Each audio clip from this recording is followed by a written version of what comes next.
Others have told us that the war on terror may last 100 years. A new kind of war against a shadowy enemy that can never be defeated. Either you are with us, or you are with the terrorists. Generation after generation will have to lay down its liberty in an endless war for global empire. It was a breathtaking display of firepower. And the Pentagon says, we haven't seen nothing yet. The perfect specter to convince populations to relinquish their liberty in the name of security. There is no doubt that Saddam Hussein now has weapons of mass destruction. There is no doubt that he is amassing them to use against our friends, against our allies, and against us. And if he does not disarm, the United States of America will lead a coalition and disarm him in the name of peace. We've been told that we're facing a 100-year war that will last generation after generation. In this film, we will explore who pulls the strings and who benefits from the dark spectacle of modern warfare. We will answer the question, do the people know how they are controlled? Do they understand the systems of power that surround them? The modern propaganda machines of public relations that wash their brains and fill their minds full of ball games and mindless fluff. Is the population beginning to realize that governments throughout history have used the specter of fear to drive their populations into acquiescing to total tyranny? September 11th, national ID cards, Big Brother, the Iraq War, the 7/7 bombings in London, the invasion of Iran. How are they all interconnected? In previous films, we have focused predominantly on September 11th as the foundational event, the pretext for the current geopolitical structure. The smartest thing to do is pull it. And they made that decision to pull, and then we watched the building collapse. National polls show that most Americans and Westerners believe the official story of 9/11 to be a fraud. And a large part of that majority believes that 9/11 was an inside job. But the establishment press continues to contest any alternative view concerning 9/11. In this documentary, we will first look at historical events that are not contested.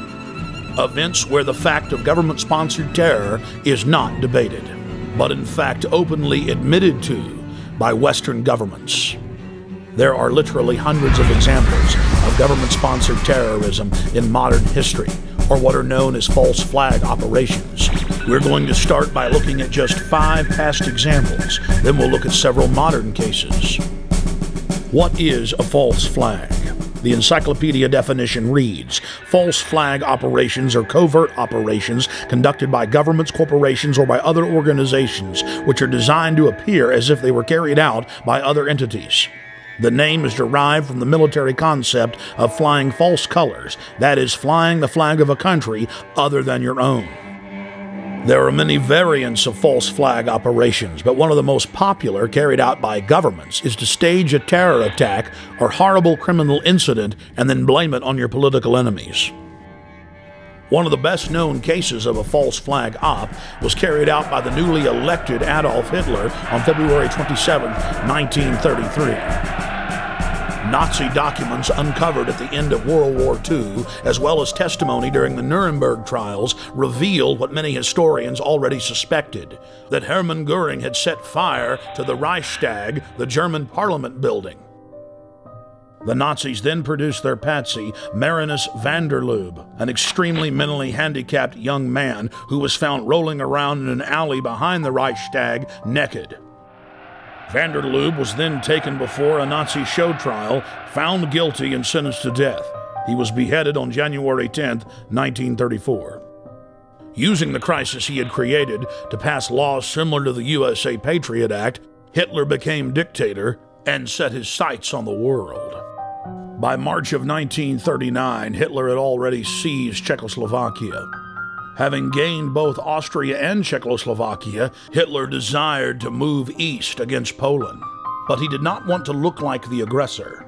Hitler needed an excuse for attacking Poland. It was Heinrich Himmler who came up with the plan. Thus, the operation was codenamed Operation Himmler. On the night of August 31st, 1939, the Germans took an unknown prisoner from one of the concentration camps, dressed him in a Polish uniform, took him to the town of Gleiwitz on the German-Polish border, and then shot him. The staged scene with the dead prisoner dressed in a Polish uniform was supposed to appear as a Polish attack against the German radio station. German radio, newspapers, and newsreels were flooded with images of what appeared to be a dead Polish soldier who had dared attack the Reich. Now Hitler had his excuse to invade Poland, and the nightmare of World War II had begun.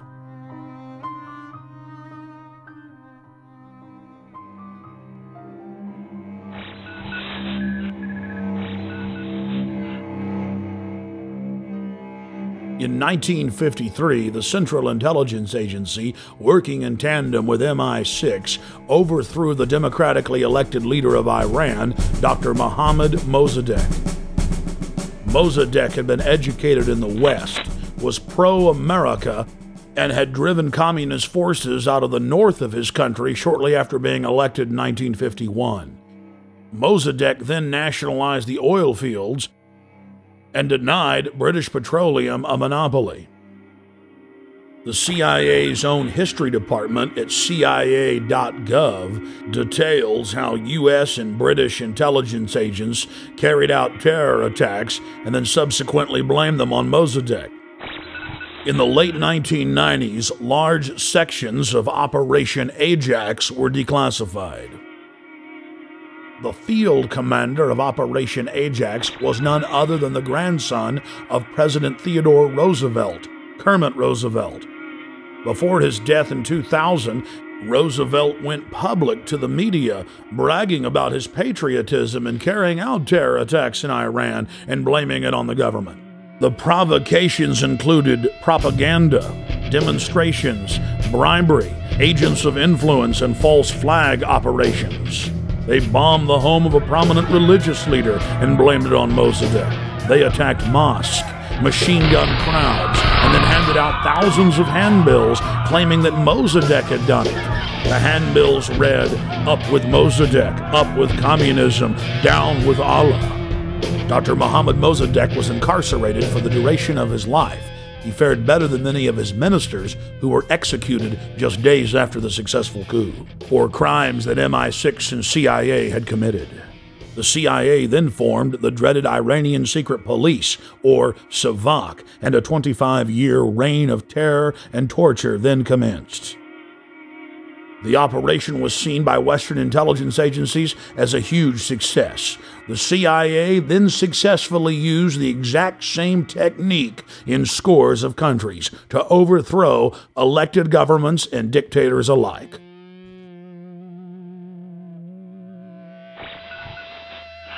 Operation Gladio is an umbrella name for literally hundreds of bombings carried out by Western intelligence agencies and NATO in Italy, Western Europe, the Middle East, Latin America, and Asia.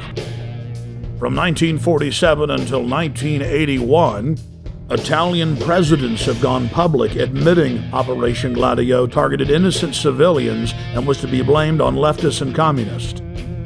On November 22, 1990, the European Parliament had a resolution condemning the activities of Operation Gladio.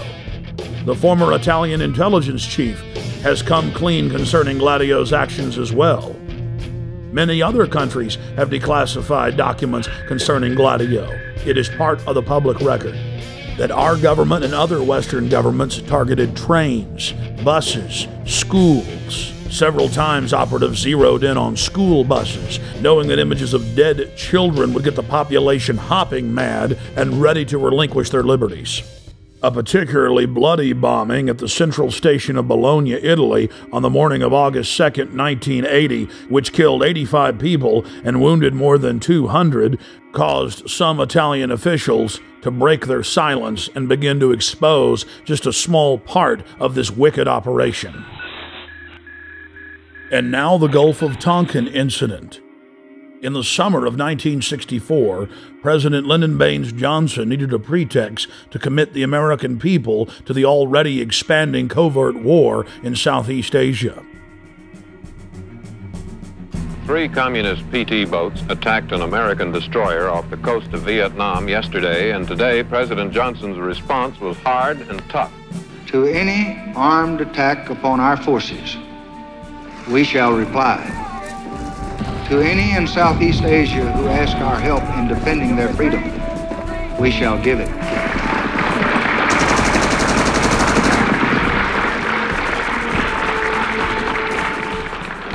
In November of 2001, the LBJ Presidential Library and Museum released tapes of phone conversations with the President and then Defense Secretary Robert McNamara, where they openly discussed plans to use the staged Gulf of Tonkin incident as a pretext to expand the war. Then, in late 2005, the National Security Agency declassified its own official history of the Gulf of Tonkin and admitted that intelligence agency officers had deliberately skewed the intelligence and claimed that Vietnamese patrol boats had attacked U.S. destroyers on August 4, 1964, when in reality they had done nothing, even while being fired on by U.S. forces. Congress then authorized the Gulf of Tonkin Resolution. The Tonkin Lie paved the way for 58,000 American deaths and over 1.5 million dead Vietnamese.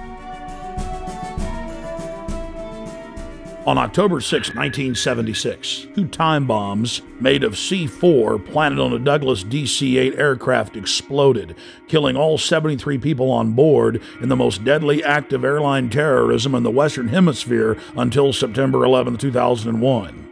The plane was carrying Olympic athletes from 3 countries, including gold medal winners from Cuba. Declassified FBI and CIA documents show that the convicted bombers of the flight had been given U.S. visas just days before the attack, and that they were in the employ of the U.S. government. This had been reported on in respected publications for years, but has now been confirmed by multiple declassifications. Cuban plane bomber was CIA agent. Declassified U.S. government documents show that a man suspected of involvement in the bombing of a Cuban passenger plane worked for the CIA. Luis Posada Carrillos.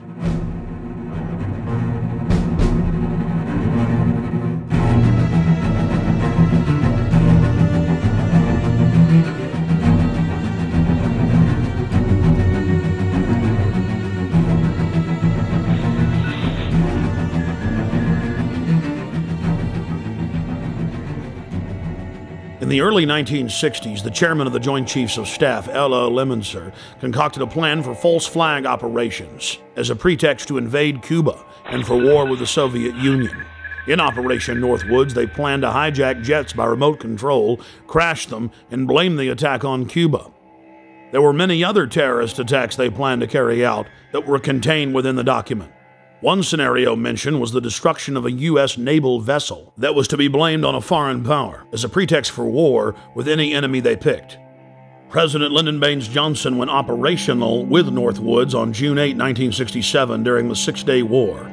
During the Six-Day War between Israel and the Arab nations, the USS Liberty was sent by Johnson to collect electronic intelligence in the eastern Mediterranean. The clearly marked U.S. intelligence ship was 14 miles off the coast of Israel in international waters. A short time after the air attack had been completed, the 3 torpedo boats approached us from our starboard quarter at high